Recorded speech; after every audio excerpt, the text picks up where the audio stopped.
What up, and welcome back to my channel. If this is your first time here, hello, my name is Magdalena, and this is a series that I think I'm going to call the Healing Creative, or something to do with like introspective creative. I don't even know if that's the word that I'm looking for, but really, if you're someone that is a creative, and I think everyone is, and you're struggling with finding your way right now and kind of getting back on your path of just like executing and doing and action, then this series is for you. In this episode, I wanted to talk about little things that I'm doing, but that may be helpful if you are someone that is kind of feeling overwhelmed right now. Like you've been, doing things creatively, but at the same time, like something just isn't hitting. It doesn't feel aligned anymore.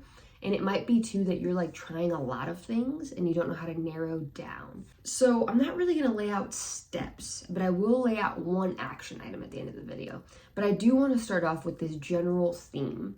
And this general theme is something that I heavily related to, I experienced, and so I'm going to talk about it through my experience. And if this is something that you relate to, well then hello, you are not alone, and most importantly, there is a light at the end of the tunnel. So with the experience that I'm talking about, it has to do with just realizing that social media has kind of pushed us to be surface level sometimes, a lot of the times, right? And this is pretty obvious why. At the end of the day, most people are just sharing their highlight reels, they're sharing the successes, they're sharing the pretty things, right? The like aesthetic things. And I think it's really, really easy to fall into the trap of comparing yourself all the time as a creative.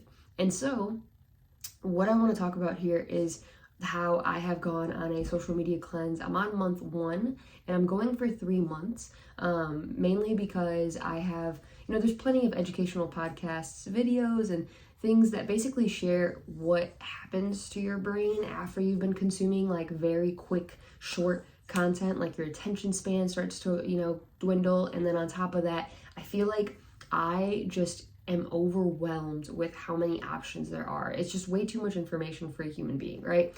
How much we can access on our phones nowadays.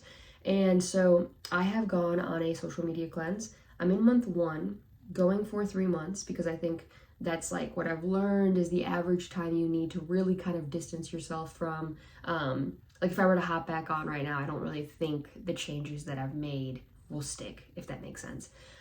So the reason why I think, though, this is super helpful is, and these are the things that I've learned through the social media cleanse, is how much I have been overwhelmed by how many options there are on the internet and how much that's deterred me from just doing like things on my own. Like I see so many ideas all the time. There's literally a sewing machine on the floor behind me because in the new year I was like, I got this sewing machine in April of 2023 and I have not used it because I come across a lot of TikToks of just like the sewing TikToks, and I get super excited because I want to create really cool pieces. And as a creative, I'm like, wow, this is another form of expression that I could partake in. But what happened is I do this a lot. I buy things and then I don't end up doing them. And so in January of 2024, I decided to lay out my sewing machine, and I was like, cool, if it's right there, well then you know what, I will then, end up picking it up or something. So anyways, with social media, what I'm trying to get at is that we often think that there are so many options for us.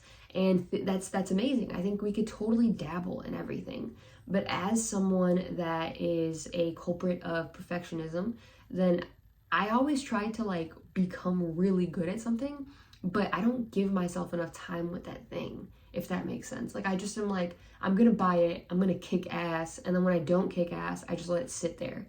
And there are problems there that I'll go into in a little bit, but mainly I want to get at the fact that sometimes our overwhelmed feeling, like it's not sometimes, it's always justifiable. Like we are exposed to way too many ideas all the time. Just think about it.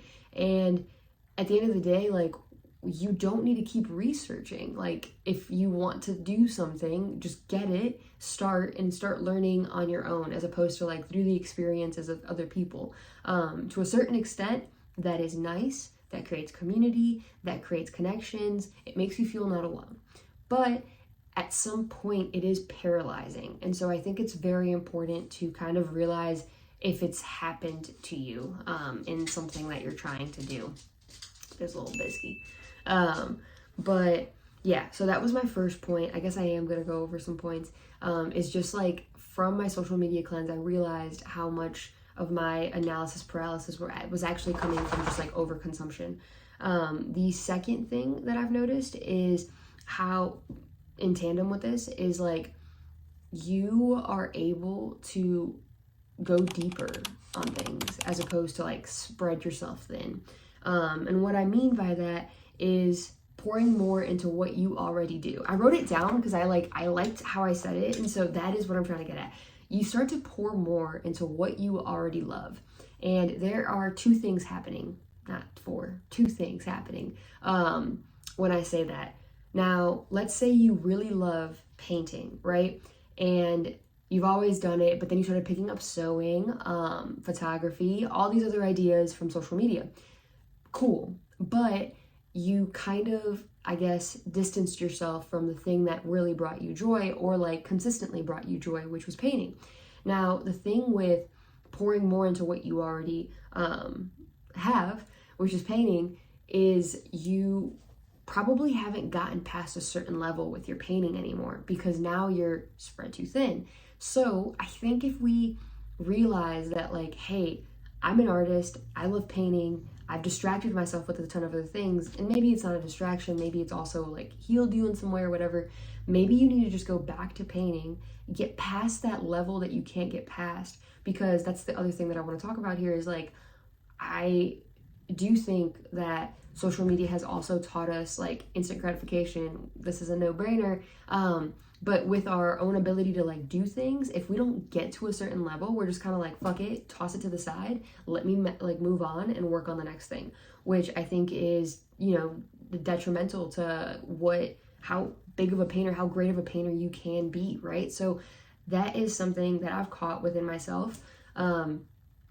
Like with my poetry, I've gotten to a point where I felt like as a poet, I only was able to create poetry when I was like depressed or like heartbroken. And now I write poetry related to life and just kind of like experiences. And for some reason, the other two were much more like heavy in emotion. And I was drawn to that feeling when I was creating my poetry. And I feel like I've created this excuse that I need to feel that way in order to become a great poet. But in reality, like, that shouldn't be the qualification for being a great poet. I think I need to just get past the block that I've encountered. And obviously, because I've spread myself so thin, I haven't really like gotten a chance to dive into what that block is. Now, going into what I'm doing that is helping me get past these things, learn and kind of like grow now that I know this and get past that block. Two things. Mainly, they both come from the same thing. They both come from Julia Cameron, The Artist Way. So I got her morning pages. This is literally just like blank paper, like blank with some quotes. And you're supposed to journal every day. I have been journaling this is a lot, okay? And you're supposed to journal 3 pages. I am journaling too because it takes me 3 minutes to journal too. But I think they're pretty solid pages. And then it comes with this book that you're supposed to be reading alongside it. I'm past chapter 1. I need to get into week 2 because I didn't realize that they were by the week. I'll get there. But I mention this, The Artist Way, because that is what's been helping me a shit ton lately. So the journaling pages, basically, there are 2 things to The Artist Way. The journaling pages are a daily thing. You're supposed to journal every single morning, first thing, which is like, you know, first thing, I usually grab my phone. First thing, I usually go brush my teeth and like start thinking about the day already, etc., etc. But she mentions like how you're supposed to really just do this first because you kind of pour a lot of thoughts that maybe wouldn't have gotten out if you had started your day like making breakfast, because then I'd start thinking about the eggs or something. You know what I mean? So anyways, with the morning pages, I have noticed that I come to the journal with a lot of questions. I'm always like asking why I think a certain way or why something isn't working out. And it's been very therapeutic for me. It feels like a meditation. And then the other thing too with the Artist Way, the second part to it, is a weekly artist date. And that artist date is just an hour. I think there's a time frame to it, maybe not, but it's like an hour minimum, and then like you could make it 5 hours, you can make the whole day, whatever you want. But it's an hour minimum, let's just go with that. And it's you by yourself just doing whatever it is. And I actually painted in my last weekly artist date. I have one coming up this weekend, and I think I'm gonna play around with GarageBand. But the first one, I ended up painting this painting. I'll post it here. Please do not make fun of me. I do not paint. This was something that I was actually very impressed by. I'll like post the stages. I was very impressed by the amount of detail that I ended up adding, and I still want to finish it. But I was a big fan because the biggest takeaway for me while doing this weekly artist date, I had two takeaways. Were one, I have never done anything by myself. Like, I technically, not like fun, I guess, or creatively, I always want to include other people because I think it'd be fun to talk to someone about it while we're experiencing something. Or like you want to paint together and then you just end up talking to each other as opposed to focusing on the painting and just kind of like focusing on that, right? Instead, you're focusing on maintaining a conversation and entertaining that other person. And so being by myself and doing this was like, I got lost. Like I completely forgot what time it was. It was a really great time.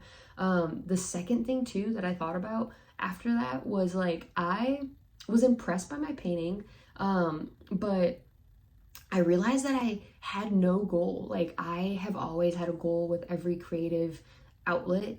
It's like, okay, I'm gonna sew for the purpose of creating a pair of pants. I'm gonna podcast for the purpose of whatever. Like it's never just been to purely just create. And I think that was the biggest breakthrough with the weekly artist date. And I'm super excited to keep doing them for this reason because and I'm trying to not create goals now that I noticed that, which I think like I still can do, even though I'm aware.